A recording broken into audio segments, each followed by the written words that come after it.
Bom, pessoal, então, para a gente discutir um pouco de circulação humana, né, vou aproveitar, pegar agora o coração, olhar com um pouco mais de calma para esse coração, certo? Então, vamos lá. O que a gente tem aí?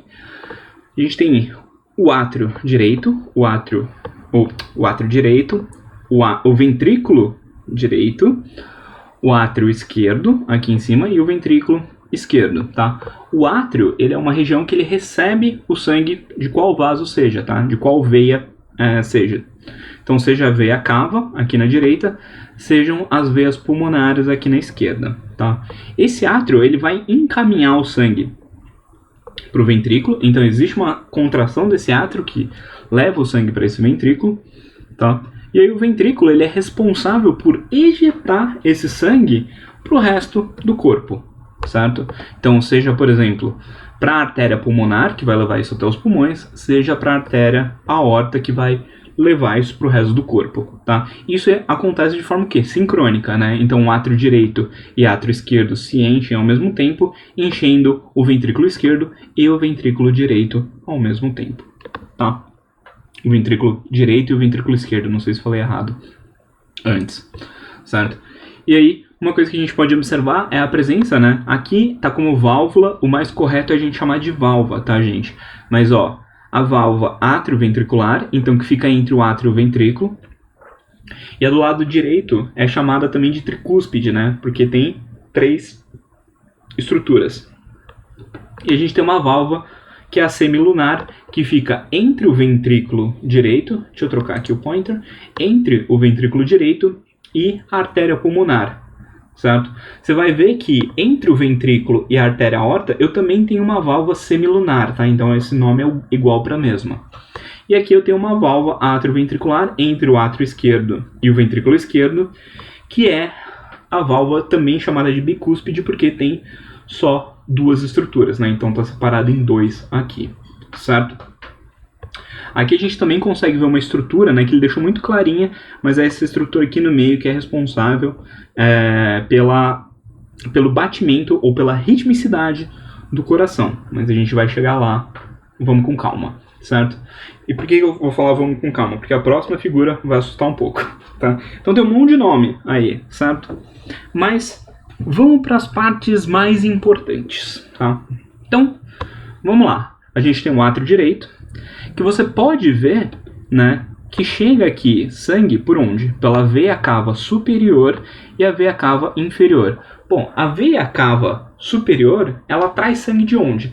Da região superior aqui, né, da sua cabeça, basicamente. E a veia cava inferior está vindo de onde? De todo o resto do seu corpo, né, toda a parte inferior. Então, lembra que o átrio direito, ele está recebendo o quê? Sangue da veia cava, como um todo, tá? Superior se for de cima, inferior se for da parte de baixo. Aqui ele colocou, né? Válvula tricúspide.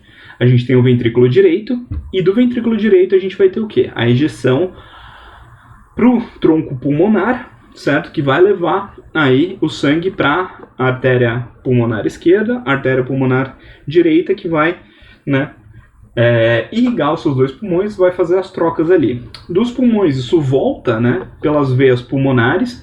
Então você tem veia pulmonar superior e inferior esquerda, superior e inferior direita. Veias pulmonares, ou veia pulmonar chega no átrio esquerdo, tá? Veias pulmonares chegam no átrio esquerdo, trazendo sangue oxigenado, passa pela mitral ou pela bicúspide aí, né? Chega no ventrículo esquerdo e do ventrículo esquerdo vai para a aorta depois, certo? Essa é a ideia que eu quero que você tenha dessa imagem aí, tá? O resto, os nomes aí, fica tranquilo, beleza? Então, esse daqui, né, é o esquema como um todo, né? Então, o sangue chegando aqui da cava, passando para o ventrículo, passando para a artéria pulmonar, né?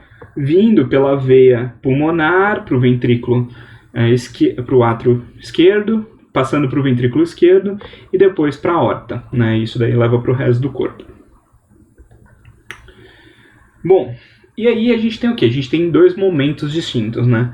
Então eu falei de um momento de contração, né? Que, por exemplo, o ventrículo contrai para ejetar o sangue, certo? Isso é chamado de sístole, tá? Então a contração, seja do átrio, seja do ventrículo, é chamada de sístole, né? Você vai ter a sístole atrial e vai ter a sístole ventricular, tá? Então a contração, né? Então conforme esse músculo diminui ou encurta de tamanho, né? Isso é a sístole, a contração. No caso da diástole, né? Você vai ter o quê? Você vai ter o relaxamento desse músculo, né? Então ele não está mais contraindo, e aí conforme o sangue vai enchendo, ele vai o quê? Ele vai aumentando de tamanho novamente, certo? Até chegar no tamanho, ou até chegar no momento de contrair de novo. Aí esse músculo relaxa, conforme vai entrando o sangue, você vai tendo um enchimento desse coração, beleza? E isso é chamado de diástole, certo? E aqui a gente tem um GIF, né? Para observar toda essa estrutura, né?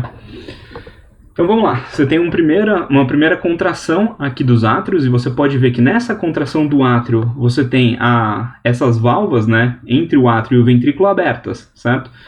Então contraiu aqui o átrio, isso daqui está aberto, ó, certo? Aí depois quando vai contrair o ventrículo, tudo isso daí está fechado, né, ou isso se fecha, e aí vai abrir aqui, né, que é a única artéria que a gente está conseguindo ver. Beleza? E aí lembra que eu falei que tem um certo controle, né, do coração. E aí essa é a parte que a gente tem, que eu vou comentar agora, certo? Então aqui tem um GIF, daqui a pouco eu vou para ele, tá?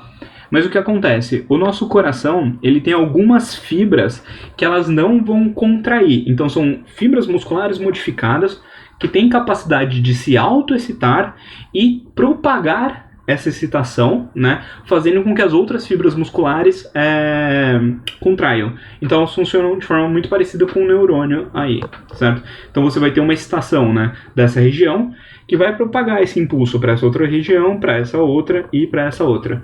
E isso vai acontecer, né, ou vai dar uma sincronicidade para o batimento do coração. Então o que acontece? O primeiro local que a gente tem é o nó sinoatrial, que é geralmente o marca-passo. Tudo bem? Por que o marca-passo? Porque ele é o primeiro a disparar. Então o nó sinoatrial, ele dispara antes de todos os outros locais que eu vou falar depois. E aí na hora que ele dispara, ele faz o quê? Esse disparo se propaga, né, por exemplo, para o nó atrioventricular, que se propaga para o feixe aqui de His e depois para o Purkinje. Tá?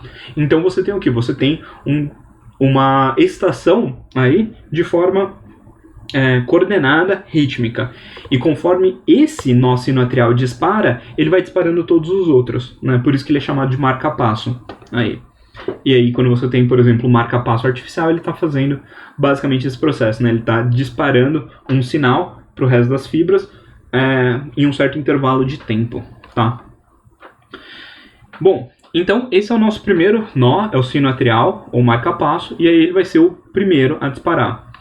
Depois você tem o que? O átrio ventricular, que ele vai disparar em uma frequência menor do que a do sinoatrial, certo? Já conecto essa informação. E aí o que acontece?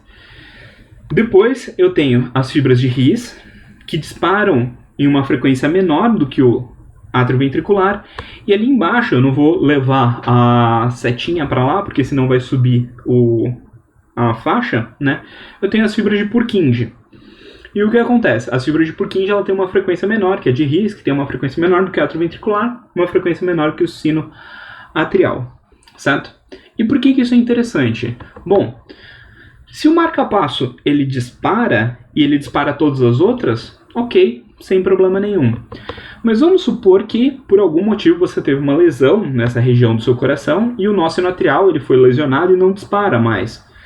Seu coração pararia de bater? Não. Por quê? Porque agora, quem dispara primeiro é o nó atrioventricular.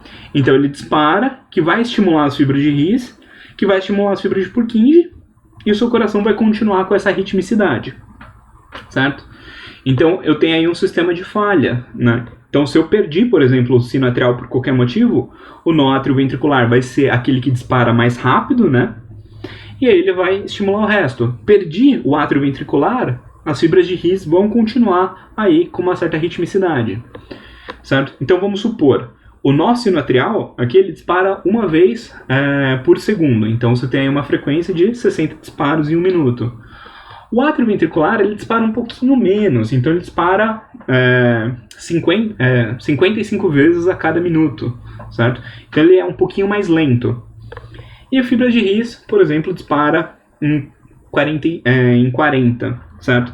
Então isso daqui, né, você continua tendo batimento, certo? Então você tem, por exemplo, se você perde o sino atrial, você continua tendo um batimento, só que você tem o quê? Uma quantidade menor de batimentos por minuto, né? Pelo menos naturalmente aí. Mas eu tô falando por conta de uma lesão, certo? Se você por algum motivo é de uma população atlética, né? Então, ou faz exercícios regularmente, provavelmente a sua taxa basal de bombeamento de sangue é mais baixa, né? Por exemplo, 47 batimentos e não os 60, que tende a ser o mais regular na população, né? E aqui no GIF é uma coisa que a gente espera que aconteça toda vez, né? Então o sino atrial, ó, dispara, né, que seria o branquinho, vem pro átrio ventricular e você pode ver que tem um atraso para transmissão, né? Então o átrio ventricular ele dispara, isso gera um disparo pro átrio como um todo, né, que vai ter um atraso aqui no átrio ventricular que transmite isso daqui depois para fibras de His e Purkinje que estimulam a contração do ventrículo. Então isso faz com que átrio bata e depois o ventrículo contraia, né? Isso faz com que haja ejeção de sangue para todo o nosso corpo, certo? Então vou parar essa parte por aqui, só para não ficar tão extenso.